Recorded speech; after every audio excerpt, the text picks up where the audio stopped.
विद्यार्थियों, आज हम आपको बताने जा रहे हैं कल हमने आपको बताया था बेलन के फॉर्मूला बताए थे, बेलन के सवाल भी लगवा दिए गए हैं काफी कुछ। अब हम आज आपको बताने जा रहे हैं शंकु यानी कौन।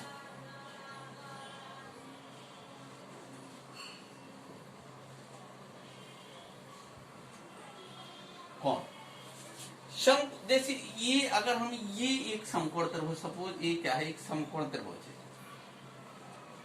अब हम अगर इस भुजा को स्थिर माने, इसको स्थिर मान के इसको इस तरीके से जब राउंड में ऐसे घुमा दें तो इस प्रकार जो आकृति बनती है उसको कहते हैं शंकु।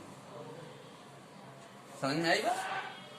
ये एक समकोण त्रिभुज है AOB। हमने एक भुजा को स्थिर मान के एक दूसरे सिरे को उठा के जब इस तरीके से घुमाया तो इस प्रकार जो आकृति बनी उसको हमने क्या नाम दिया? शंकु यानी कोण। ठीक है।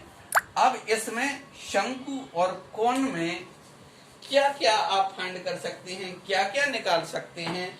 इसमें आप निकाल सकते हैं शंकु का वक्र पृष्ठ, पृष्ठीय क्षेत्रफल, शंकु का संपूर्ण पृष्ठ, जब नीचे का एरिया जुड़ जाएगा तो संपूर्ण पृष्ठ, शंकु का आयतन, शंकु जिस तरीके से बर्थडे कैप होती है, कीप होती है, कीप, इस तरीके की जो आकृति होती हैं वो क्या होती हैं? शंकु।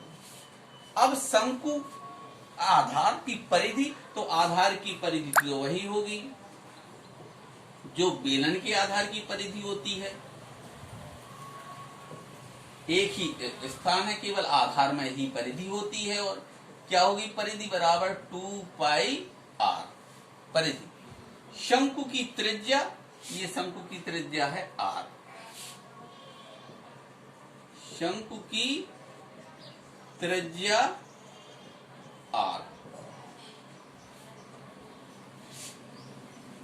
ऊंचाई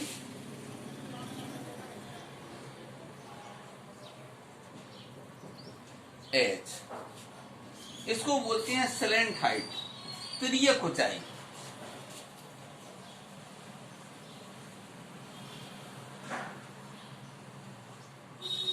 स्लैंट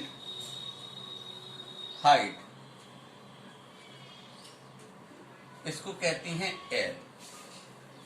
अब जब चूंकि हमने सबसे पहले बताया था, सपोज किया था कि एक समकोण त्रिभुज है, इस भुजा को स्थिर किया था, इसको घुमाया था, तो H, L और R में रिलेशन, एक रिलेशन बन गया पाइथागोरस प्रमेय से। तो अब हम लिख सकते हैं H, L और R में संबंध, relation between height, slant height and radius. L square is equal to H square plus R square. आपको मैनी टाइम्स इसको यूज करना पड़ेगा। अब इसके बाद आ जाइए आप शंकु का वक्र पृष्ठ।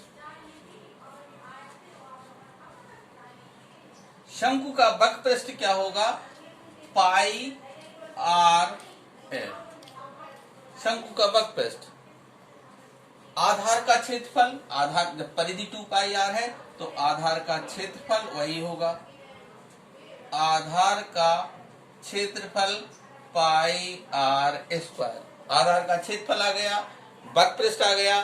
नेक्स्ट क्या है? शंकु का आयतन,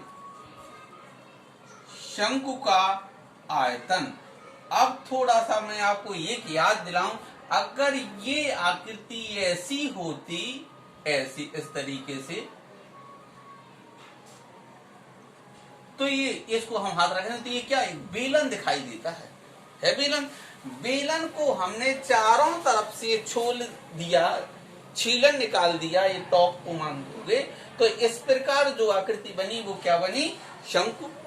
अब बेलन का आयतन πr स्क्वायर h, तो इसका आयतन कम होगा क्योंकि ये सब हिस्सा अलग हो गया, तो इसका आयतन होगा 1/3 πr स्क्वायर h। अगर आपको बेलन का आयतन याद है तो शंकु का आयतन बड़े आसानी से याद हो जाएगा। पाई आर स्क्वायर एच बटे 3। ये शंकु का आयतन, ये आधार का क्षेत्रफल, ये शंकु का वक्रपृष्ठ, इन तीनों में संबंध। अब बात जो पहले कई क्वेश्चंस में यूज कर चुके हैं, आज समझाने का मौका मिल रहा है ऑनलाइन में टीचिंग में बोर्ड के सामने, तो मैं आपको एक बात बता दूं कि कई बार अपन को रेट दिया होता है, उसने कहा ये इसमें 1 वर्ग मीटर में पेंट कराने का क्षेत्रफल इतना है, तो इसके पेंट कराने में यानी वक्रपृष्ठ का क्षेत्रफल होता है वर्ग मीटर। इकाई से भी आपको पता चल जाता है, अगर वर्ग मीटर स्क्वायर मीटर लिखा है, स्क्वायर सेंटीमीटर लिखा है तो आप जान जाएंगे ये क्षेत्रफल है। अगर घन मीटर लिखा है, घन मीटर में अगर कहा गया है तो आप जान जाएंगे ये आयतन है। दूसरा चीज, कई बार इस तरीके के सवाल आते हैं कि इसमें ये आयताकार घनाभ के आकार का किसी तरह का, इसमें कितने पत्थर बिछाए जाएंगे, तो टोटल एरिया में एक पत्थर के क्षेत्रफल का भाग दे देते हैं। अगर ये कमरा है, मान लो रूम है कोई, अब इसमें कितनी बोरियां रखी जाएंगी इत्यादि। ये गेट बना दिया, लो मान लो हमने खिड़की बना दी, लो दोनों तरफ एक कमरे का रूप लगने लगा, अब तो इसमें कितनी बोरियां रखी जाएंगी, तो जो इसका संपूर्ण आयतन होगा उसमें 1 बोरी के आयतन का भाग दे देंगे। कई बार आती है दीवार में ईंटों की संख्या कितनी लगेगी, तो कुल दीवार का आयतन बटे 1 ईंट का आयतन। अब उसमें वो सवाल आ जाते हैं, चूंकि इसलिए वाले उस आधार से बहुत पढ़े होंगे, जैसे अभी हमने बताया कि पेंट कराना है तो 1 वर्ग मीटर का खर्च पता है, तो 10 वर्ग मीटर में कराना है तो 10 का मल्टीप्लाई। इस तरीके से ये सारे सवाल हैं। तो हमने बेलन के फॉर्मूला बता दिए थे, जो सवाल बता दिए हैं, उसके शंकु के आज हमने फॉर्मूला बताए हैं। इसको आप थोड़ा अच्छी तरह से याद कीजिएगा। अच्छा, ये चीज जो है यूट्यूब चैनल को आप सब्सक्राइब कर लें और उसको अपना देखें, और आप वीडियो अच्छे लगे अपने दोस्तों को बताएं, और आप बताएं उनसे कि ऑनलाइन टीचिंग हो रही है। आराम से पढ़ें बच्चे सभी, ठीक। ओके।